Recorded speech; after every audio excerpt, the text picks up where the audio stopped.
What is up, Fortnite Nation? Today we're going to see how many colors I can show you on the screen before you, dear viewer, explode from overstimulation. Welcome to Fortnite Battle Royale, where it takes you a fortnight to actually find anyone that isn't controlled by a USB steering wheel. For being one of the most played games, there sure are a lot of bots, but it's probably because compared to a majority of the player base, I can practically be shown at the Smithsonian. Now, I may be old by generational standards because I still don't understand what a skibbity toilet is, and now I see it everywhere at the Walmart toy section, but that doesn't mean I can't be based. Anyway, I actually played Fortnite a very long time ago in Season 1. I only dropped a Loot Lake and then I haven't really played it since. But with the new season coming out and also them using auto in the trailer music, the game was calling to me. And also Japanese themed, because I'm a loser. You gotta use the gatito blade!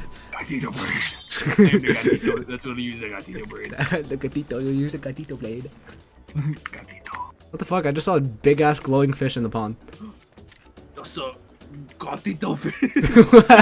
Fortnite has been one of those games that looks fun but also insanely boring as well. When I did play the game from time to time, no matter how much they change the game, every game almost goes the same way. Drop, get loot, then die by random bullshit. Like, damn, I died to a gun that is just a dick and balls. At least it's not like Apex Legends where in order to change the map, they just bomb it like it's a planet ready to be inhabited. Who the fuck? Wise old oak tree! I feel like I am missing a large part of this game because I only have a handful of emotes. Emotes are so prevalent that there is a setting that disables toxic ones. Hell, Overwatch doesn't have that. I swear to God, Fortnite is a sociology experiment because using emotes unlocks an entirely different culture of being an asshole. I'm clearly too old to understand what the fuck any of them mean. It has always amazed me on what kind of goofy shit Epic can pull off, like getting Ice Spice into the game. A good chunk of people see the game as competitive, which I think is almost impossible because you cannot tell me that a game that allows you to do backflips on a motorcycle is considered balanced. Gonna take my car, gonna see me.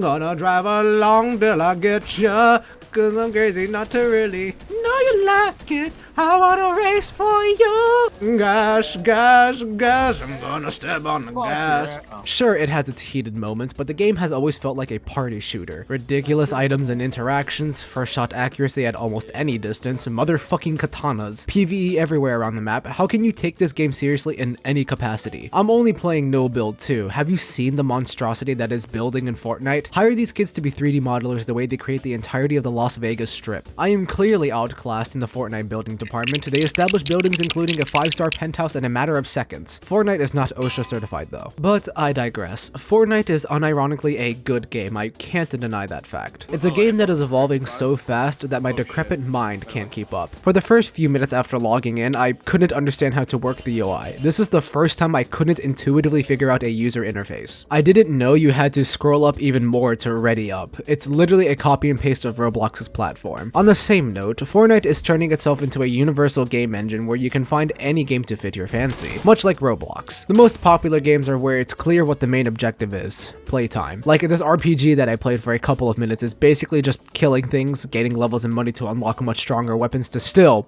kill things. Wash, rinse, and repeat. However, Roblox has done this since the very beginning. I remember the days of playing 2-player Tycoon and Miner's Haven for hours on end, buying stuff for the sole goal of just making in-game virtual currency that resets once you log off. These games have evolved more and more with more colors than I believe my own retinas can see. I'm sure people that play these Fortnite creative games have the same exact experience, but I can't really say much as I'm probably not even the targeted demographic. Anywho, at the time of playing, OG Fortnite was released and it really shows how much the game has changed. There were little shields, basic weaponry, and you could easily get popped like a balloon. The one thing that has always aggravated me about modern Fortnite is the fact that everyone is built like an M1 Abrams and I'm a random Middle Eastern village. And before then it was basically the exact opposite. Now there's cars and shit, zip lines, fucking ender pearls. It's insane. Fortnite in the beginning was genuinely an extremely hard game to get good at. Think of all the techniques you had to master in order to even be considered a good player. Cranking 90s, editing, managing what items you bring into a fight, and plain old luck. Now, I'm not saying you don't need those still to be good, but the game is now much more accessible to Fortnite's ever-growing player base. Which brings me to a huge problem I have with it. Why are there so many fucking bots? This has apparently been plaguing the game for years now, and it seems Epic won't budge on the issue. They The idea of having bots is to make the game less frustrating so that getting trick-shotted on by players who weren't even alive when they added small shield pots is less demotivating, which I understand to an extent. However, with hundreds of millions of players worldwide, you can't tell me their skill-based matchmaking isn't good enough to pair me with another equally as shit player. Killing a bot doesn't make me feel any better because they don't even try to hide the fact that they are a bot. They move awkwardly, can't aim when I'm standing still, and have the most generic ass names I'd see from the random name generator on Xbox. It's one thing if the bots were actually difficult to play against, but because they're so easy to kill, it ruins its intended purpose of easing players into the game. You can't be doing things in easy mode forever and expect to be able to do hard mode. But I am not a game developer, and I don't really have any data to say that they don't do anything. It's possible that these bots have actually kept player retention and is why they haven't removed the majority of them in the first place. Whatever the case may be, bots make the game feel less alive than it actually is, which is completely untrue because everyone and their mother plays Fortnite. People don't know League of Legends, but they sure as hell know Fortnite. It's a household name at this point. Anyway, Fortnite is unlikely to go away anytime soon, and it doesn't have any reason to. It receives frequent content updates that keep the game fresh, is constantly getting insane collaborations like fucking Miku,